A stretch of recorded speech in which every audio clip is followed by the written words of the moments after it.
السلام علیکم دوستو، آج ہم آپ کو ایک بہت عجیب اور دردناک واقعہ سنانے جا رہے ہیں۔ بڑا دکھ سے بھری ہوئی داستان ہے۔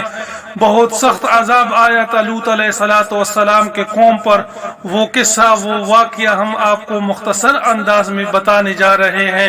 پینٹ ٹو پینٹ بات ہوگی ان پہ، ہمارے ساتھ رہیے، عبرت حاصل کرے، اپنے اعمال کو سنوارے تاکہ اللہ ہمارے اور آپ کے گناہ معاف فرمائے۔ امید ہے انشاءاللہ یہ ویڈیو آپ کو بڑی فائدہ دینے والی ہوگی۔ چلو شروع کرتے ہیں۔ ہے افسوس، ہے افسوس، جب لوط علیہ السلام کو اللہ نے نبی بنا کر بھیجا اپنی قوم کی طرف۔ وَلُوطًا إِذْ قَالَ لِقَوْمِهِ يَا قَوْمِ اعْبُدُوا اللَّهَ مَا لَكُم مِّنْ إِلَٰهٍ غَيْرُهُ أَفَلَا تَتَّقُونَ۔ لوط علیہ السلام نے کہا کہ اے قوم، اللہ کی عبادت کرو، اللہ کے سوا اور کسی کا عبادت نہ کرو۔ آیا تم لوگ ڈرتے نہیں ہو؟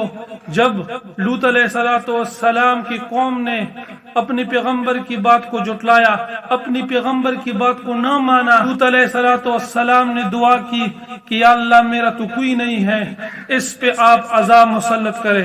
تو میرے دوستو، جب لوط علیہ السلام قوم نافرمان ہوئی، بہت سارے غلطیاں کر بیٹھی، شرک میں بھی مبتلا تھے، لیکن ایک ایسے عمل کو رائج کیا، اپنا پیشہ بنایا، اپنی ضرورت بنائی، اپنی خواہشات بنائی، پھر اللہ رب العزت نے اس کو ذلیل کرنے اور رسوا کرنے کے لیے اللہ رب العزت نے اس پہ عذاب نازل فرمائی۔ جب لوط علیہ السلام اپنی قوم سے مایوس ہوئے تو اللہ رب العزت نے دو فرشتے بھیجے کہ وہ فرشتے لوط علیہ السلام کو قوم کو آنے سے پہلے حضرت ابراہیم علیہ السلام کے پاس تشریف لے گئے، حضرت ابراہیم علیہ السلام کو خوشخبری سنانے کے لیے۔ تو میرے دوستو، ابراہیم علیہ السلام نے ان کا اکرام کیا، ایک گائے کا بچڑا سامنے کیا، اس نے کھانے سے انکار کیا۔ ابراہیم علیہ السلام بڑے پریشان ہوئے کہ میں تو مہمان نواز ہوں، یہ میرا کھانا کیوں نہیں کھاتے؟ انہوں نے دریافت کیا۔ ابراہیم علیہ السلام اپنے دل میں ڈر گئے کہ مجھ سے کوئی غلطی تو نہیں ہوئی ہے کہ یہ میرے مہمان میرا ہی کھانا نہیں کھاتے۔ اس سے پوچھا، وہ جو مہمان تھے وہ کہنے لگے کہ آپ گھبرائیں مت، ہم اللہ کے بھیجے ہوئے فرشتے ہیں، ہم آپ کو خوشخبری دینے کے لیے آئے ہیں، آپ کو خوشخبری دیتے ہیں۔ پھر اس کے بعد ہیں لوط علیہ السلام کی قوم کو عذاب دیتے ہیں۔ ابراہیم علیہ السلام کو اسماعیل علیہ السلام کی خوشخبری سنا دی کہ اللہ آپ کو بیٹا دے گا اور آپ کے نواسے بھی ہوں گے۔ پھر ادھر سے جا کر لوط علیہ السلام کے پاس تشریف لے گئے۔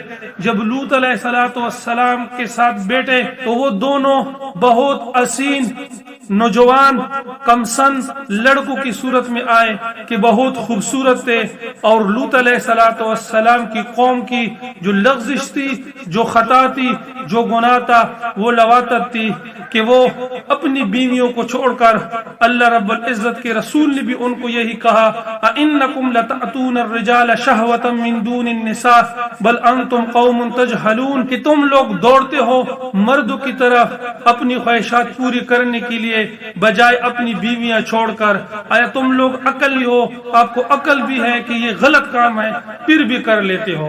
لیکن اس نے اپنی پیغمبر کی بات نہ مانی، نہ سنی، اپنے کام پہ ڈٹے رہے، اپنی خطا پہ ڈٹے رہے، اپنی گناہ پہ ڈٹے رہے۔ تو سب دیکھا، قوم الٹا کہنے لگے، الٹا لوط علیہ السلام کے لیے سازش بنائی کہ لوط علیہ السلام کو اور اس کے اہل کو ادھر سے باہر نکالتے ہیں۔ اناس یتطہرون، یہ اپنے آپ کو پاک رہنا چاہتے ہیں، اس کو اپنی قریہ سے، اس بستی سے نکالتے ہیں۔ تو میرے دوستو، جب قوم نافرمان ہوئی، بات یہاں تک آئی تو اللہ رب العزت نے وہ فرشتے بھیجے اور اس پہ عذاب لانے کے لیے۔ اللہ رب العزت قرآن کے اندر فرماتے ہیں، وَأَنْجَيْنَاهُ وَأَهْلَهُ، ہم نے اس کو نجات دی اور اس کے اہل کو نجات دی، إِلَّا امْرَأَتَهُ، مگر انت من الغابرین، کہ وہ رہنے والوں میں سے تھی، اس کو عذاب ہوا کیونکہ لوط علیہ السلام کی بیوی نافرمان تھی۔ اللہ رب العزت نے اس کو بھی، لوط علیہ السلام کے پاس وہ فرشتے انسان کی خوبصورت نوجوانوں کی صورت میں آئے تو وہ گھبرا گئے۔ ان فرشتوں نے کہا اس کی بھی، تو وہ گھبرا گئے۔ لوط علیہ السلام کی بیوی نے دھواں چھوڑا کہ لوگوں کو پتہ چلے کہ یہاں دو نوجوان لڑکے آئے ہیں۔ اللہ رب العزت کو یہ بات پسند نہیں آئی. لوط علیہ السلام نے اپنی قوم کو مخاطب کر کے آپ نے جو بھی کرنا ہے, اگر ہمارے اہل سے آپ کسی سے شادی کرنا چاہتے ہو, میں اپنی بیٹیاں اپنی عورتیں آپ کو پیش کروں گا, اس سے آپ نکاح کر کے لے جاؤ, لیکن یہ میرے مہمانوں کے ساتھ تم نے بدسلوکی نہیں کرنی ہے. لوط علیہ السلام نے بڑا اصرار کیا لیکن وہ قوم نہ مانی. پھر فرشتوں نے کہا کہ ہم نوجوان نہیں ہیں, آپ بے فکر رہے, رات کی اندھیرے میں ہم ادھر سے نکلیں گے, اللہ رب العزت اس پہ صبح کے وقت عذاب نازل فرمائے گا. پھر اللہ رب العزت نے اس کے اوپر رات کو بہت تیز بارش برسائی, پتھروں والی بارش برسائی, بہت تیز ہوائیں چلائی, پتھروں والی بارش برسائی. اللہ رب العزت نے سب کو ہلاک کر دیا.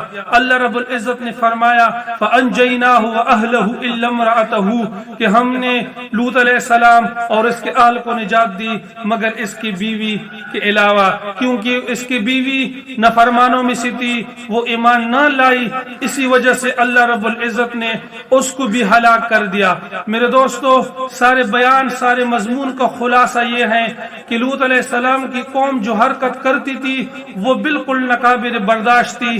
شریعت محمدیہ میں بھی یہ سخت گناہ ہے, بہت سخت عذاب دینے والی کام ہے. اللہ رب العزت نے اس قوم کو ہلاک کیا پتھروں کے ذریعے. میرے دوستوں سے گزارش ہے کہ جو ساتھی بھی اس کام میں مبتلا ہیں یا خواہش رکھتے ہیں تو اس سے توبہ کر, اپنے اللہ کو راضی کر, اپنی اللہ کو رجوع کرو, اس کام کو چھوڑو. اپنے خواہشات پورا کرنے کے لیے اللہ رب العزت نے آپ کو بیویاں دی ہے, عورتیں دی ہیں, ان سے راہ ملیا کرو, پھر اپنے خواہشات کو پورا کرو. میرے دوستو, یہ قصہ یہ واقعہ بہت لمبی ہے, میں نے بہت مختصر انداز میں آپ کو بیان کیا. امید ہے کہ آپ کو سمجھ میں آئی ہوگی. اگر دوستو آپ کو یہ ویڈیو یہ واقعہ اچھی لگی ہو, برائے کرم ویڈیو کو لائک اور چینل کو سبسکرائب کریو. اپنا بہت سارا خیال رکھیے. ملتے ہیں نیکسٹ ویڈیو میں, تب تک کے لیے اتنا کافی. اللہ کو امان, اللہ مو خوشحال لرا.